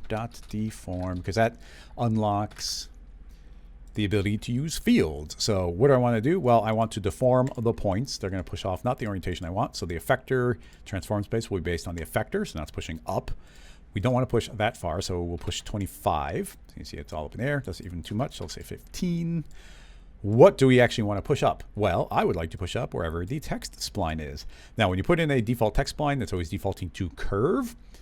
And you'll see we get kind of a weird Voronoi type shape. But I don't want that. What I would like is a radius along. So we'll say the distance mode is not along the spline, but instead based on the radius of the spline. So we get these lovely kind of pyramid shapes tracing the line. We can increase this as far as we want. We can even have those start intersecting each other, and that will work. And then, pretty straightforward, I'll just make a curve modifier here, and we can reshape this. So I'm going to have it start out very flat and eventually go into that sharp shape. So just by remapping that curve that we have, we can get these nice flowing curves. Now, a slightly unfortunate thing is it's going to be based on the polygon count that we have. So you can see that we end up with these random sharp ridges. Why is that happening? Well, we get this very sharp shape up at the top. And that sharp shape, if a point happens to fall right in the peak, right in the tiny peak of that point, it's going to push up way further than a point that's just slightly off the line. But if you get down just a little bit, that's significantly different. So that's why we get these spikes. Depending on how sharp you want, the only options you have are to manually cut along those lines. So you actually have points exactly where you want them, or subdivide more heavily. Or if you're willing to get away with it, then we can just smooth this all out a bit. But that's going to take away the sharp edge. But that's the choice I'm going to make right now, especially for a live stream. So you see, even just one iteration of smoothing has made that significantly cleaner. Without it, you see it's super spiked out. And if we do 2, 3, 4, you see that starts getting pretty smooth. So now you can see we get that nice overall curve shape traveling through. So now, how do we draw it on? Well, let's see if the trim spline is going to work for us. To begin with, I mentioned, let me save just in case.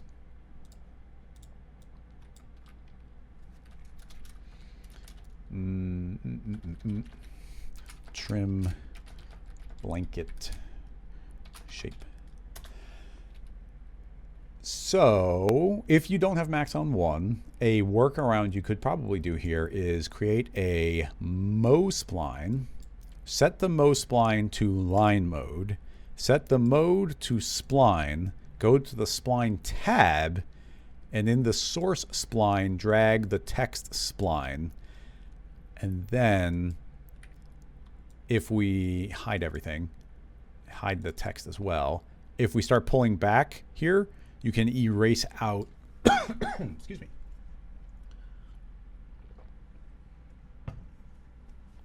We can start erasing it out. So that's a way you can do it. Or we can use the new trim spline and search Rocket Lasso or search the word trim, grab trim, drop it in, and now I can just immediately start sliding that back. So currently it's set to per segment. We can turn that off and now we can do the same type of setup. So if you want all of them or only one of them, you can turn that on or off. While we're here, this is the trim modifier, which you should think of like kind of like a spline deformer. But there's another spline deformer that came along with it. Actually, is there anybody who has 2023 but doesn't have Maxon One? If you can search for Rocket Lasso in your asset browser, I think everybody gets one of these, but one of them is just for Maxon One and the other's for everybody. But I don't remember which is which. But another deformer, another modifier that we made that just launched this month is the dash spline modifier. So if I drop that in, you can get dashed lines on your spline. So I can change the length of them. We can make really tiny ones and you can make them animate along and do a rate of 30, hit play, and now you see them crawling along. So yeah, there's also this dash spline modifier. There'll be a full video on that sooner than later. But anyway, we've got our trim and let's turn this back on again and let's see if it does indeed. Let me stop and see if this sees it in real time, which it does. So there you go. You can see I can now erase this out and have each of those just draw in.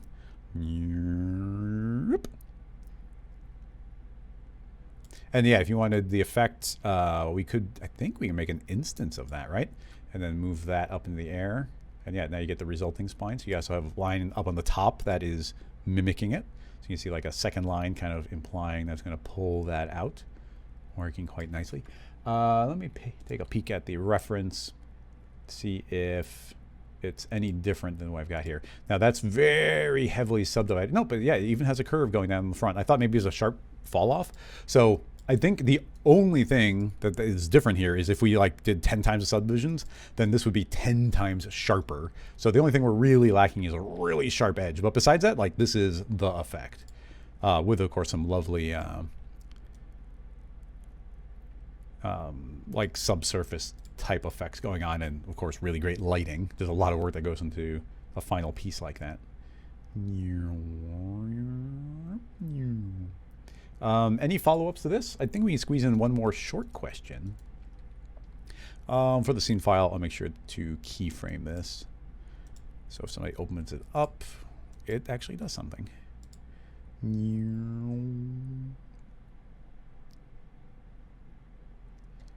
Turn off per segment. Yeah, I like that. And as always, parametric. We type in 1, 2, 3 instead, and it's just going to update. I love parametric rigs. Save. Checking the chats.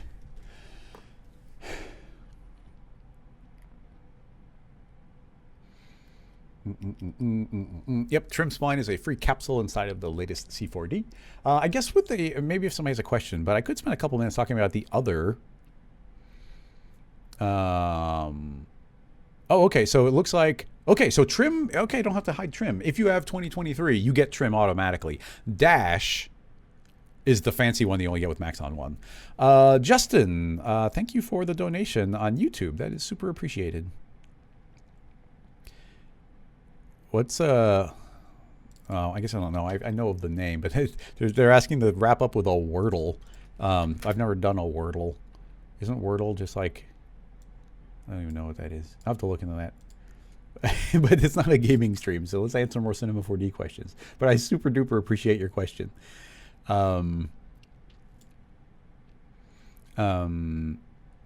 So yeah, it poked me on the Slack channel about a Wordle, so I actually know what it is. I'm not going to learn live on a stream. But without a super... could use a spline to cut a polygon. Not really. What would you want? What would be the purpose of cutting a polygon? And a polygon, for the most part, cannot be partially cut. It is either cut or it's not cut. So then you have to do like an intersection between two different pieces. At that point, it's not a spline, it's a plane, because even if you're drawing a spline, it would be from a particular angle, which would be the equivalent of it being a plane. But anyway, if there's a short question that pops up, we can talk about it. But we might as well spend a few minutes talking about some of the wonderful little capsules that we've been putting together.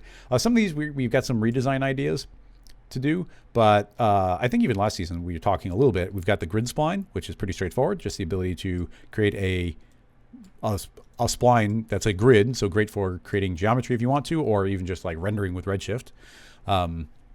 It's got things like this gap, so we can break those apart, but we can break it apart in segment mode. So now every single one of those is slightly separated. So we can get just those results, and then we can reverse. Oh wait, I think, yeah, we can return the inside, or we can return the outside just for the outline, the inside, the outside. But it's a 3-dimensional grid, so we can actually, let's do this as per step. Set that to 20 by 20 by 20. Small gap. So yeah, 3-dimensional, so we can like layer up the grid vertically. So it can make some cool shapes. And like I have oftentimes needed to reach for a quick grid, and this will give you a quick grid. But now I could grab like the dash spline, drop that on top of it, and give myself a count. And now you can see every single one of those is subdivided 50 times. So, you know, these things start layering up on top of each other. We have the FUI Ring. This does some like ring slices, and there's a bunch of built-in animation. We can like slice parts of it out. We can round out the corners. We can push the parts in or out. We can invert the result. And then we have a loop point. So I could say on frame 90, it will loop. Actually, I want it on frame 91. So it will just spin around and we'll get a perfect animated loop here. And then we can add some size variation. You see I can randomize those, get some cool kind of FUI elements. So yeah, there's a FUI ring, make some fun shapes. We can layer those up in more complex ways. A really neat building block spline that I like a lot is we have this wave spline. It was actually called oscilloscope for a long time, but eventually we just called it wave spline. So it's a way of essentially generating a straight, well, it's not a straight line, but you can essentially generate a straight line of all the different wave types. So we can do like a sine or a cosine or triangles, sawtooths, and you can set the exact width that you want. You can set the height. So you could, of course, I could do a sine wave with a height of 0. So it's another way of getting a straight line. We can pivot it from left to right. We can like pivot on top or bottom.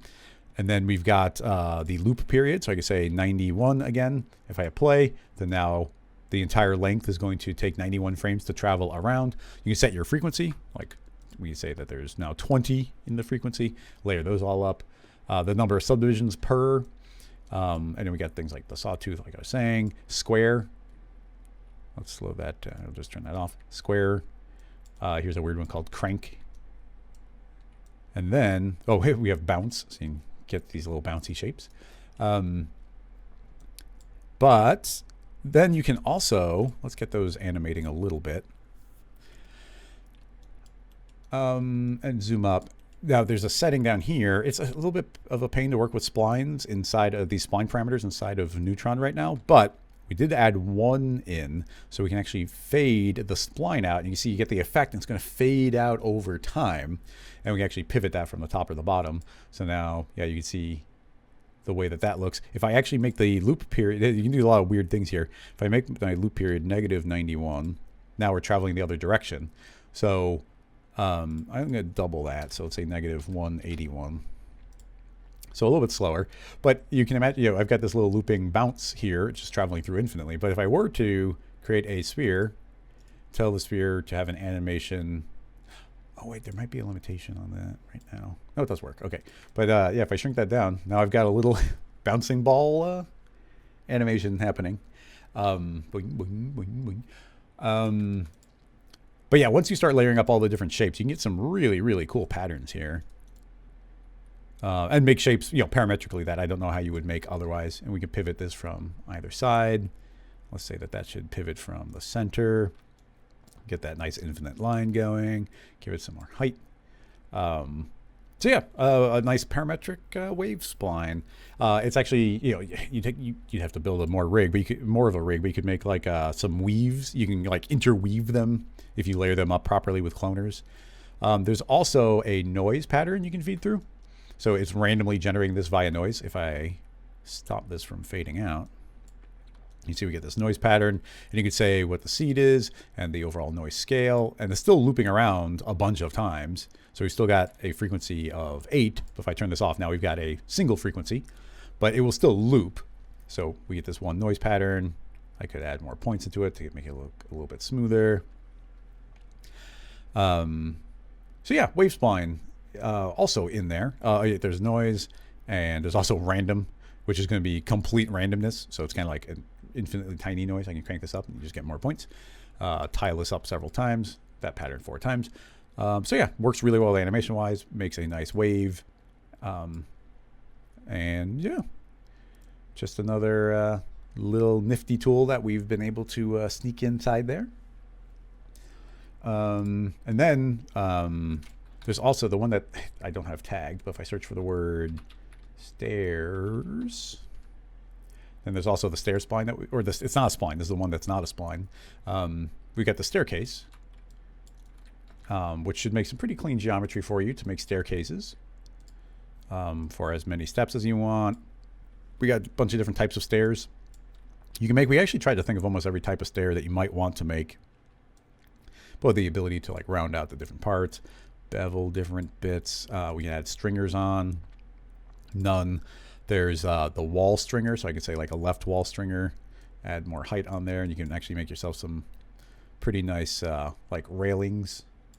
I can say both there. Get some stoops going. And yeah, there's selection tags. You can apply materials really well to them. That's on the selections. We can push the nose so it sticks out extra far. Yeah, there's a lot of fun settings in there. So yeah, check out those Rocket Lasso capsules. And we're working on a bunch more. We got like 2 more already complete and another one in the works right now. And we're still going strong with Maxon. So it's kind of like little Rocket Lasso plugins, but they'll just come with your cinema. Let's see. VRuck is saying, I just answered your net problem with the grid capsule. So yeah, the grid's there ready to go.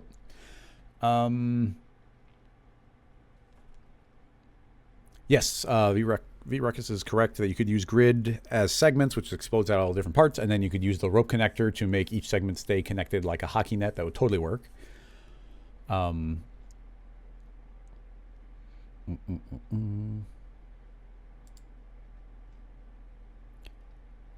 Let's see. Pete, Pete's saying that it feels a bit corporate to deny C4ED users some of the capsules.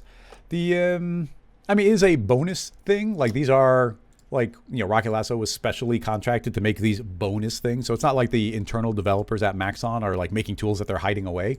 Like I have made tools that instead of charging them as a separate plugin, Maxon's like, hey, we're going to include these if you have a Maxon One subscription. So I think the framing device is very different. We are trying to make the most useful tools that we possibly can inside of the assets browser, but they are bonus things. Like they're actively making new materials and Redshift materials. They added a bunch of really nice HDRs inside there. So essentially they're adding assets and stuff in instead of as bonus material. A couple minutes left, but we can take a look at Phil, you are correct about a seismograph thing. That was one of the original ideas, was kind of like, oh, can we make like a heart rate monitor? And as we thought about the ways, about the things that a heart rate monitor might be able to do, we were like, oh, well, that could just be an oscilloscope. And then it's like, oh, well, the oscilloscope is more just generating just for different types of waves. So feeding that through. So I think that works well.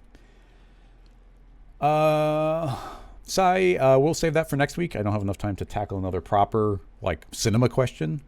So we pretty much just have time to talk through some of them. Travis, thanks. Yeah, a stair generator was something in my pre-GSG gig, I used to use stairs all the time. So that's using some of the lessons I learned with stairs in there.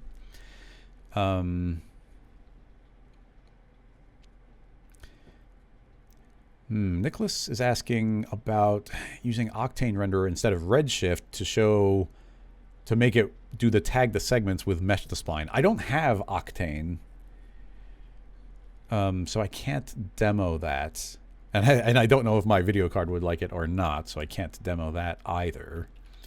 Dan is saying you can drag the wave into a new scene, but you don't see any attributes to modify.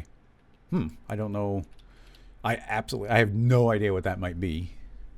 That's an interesting question. You might want to reach out to Maxon about that, because maybe there's a bug with something in Neutron that we don't know about, because I haven't heard anything like that before.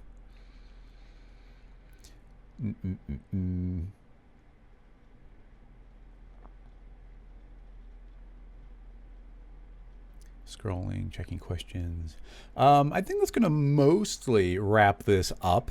Again, a quick recap. If you missed last week, I uploaded the replay. I'll put a link into the chat, actually. I uploaded the replay of the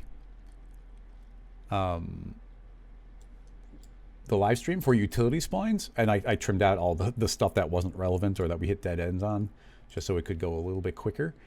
And let's see, Rocket Lasso YouTube. I did not mean to do that. YouTube.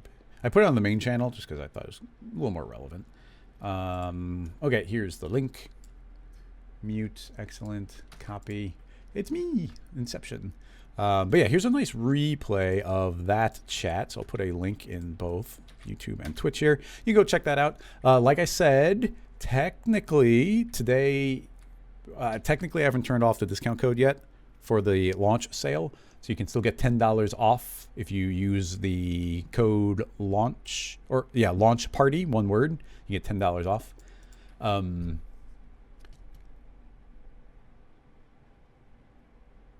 But yeah, the utility splines, like, super exciting. I did a bunch of demos of them. You have 5 different plugins at the same time. They are not flashy, like Ricochet and Slicer. Like, those do really fun things where it's like, oh, I'm just doing a daily render. That'd be fun.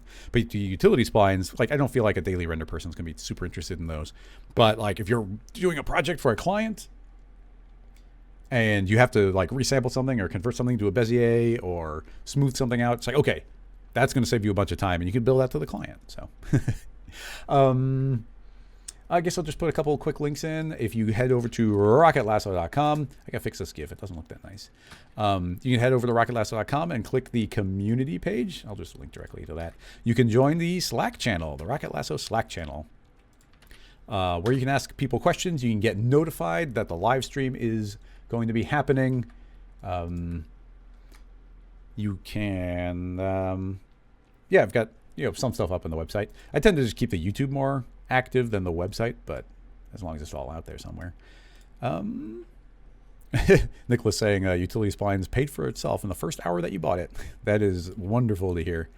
I think that's going to wrap this up. Thank you so much, everybody, for coming and hanging out. As always, we couldn't do these live streams without amazing questions and people even jumping into the chat and throwing out suggestions of ways of fixing something when I'm stumped, or adding to an effect that we're doing of like, oh, what if it could also do this? We've discovered a bunch of really cool things that we wouldn't know how to do otherwise. Thank you for the donation. Thank you for all those subscriptions on Twitch. It's all super duper appreciated. I'll be back again next week, as always, for another at least 2 hours of live stream answering more questions. If I didn't get to your question, save the link. Hit me again next week. That'll be wonderful. But for now, I think that is going to wrap this all up. So I will say a goodbye, and I'll see you all next week. So turn this button on, turn that button off, and say bye-bye, everybody.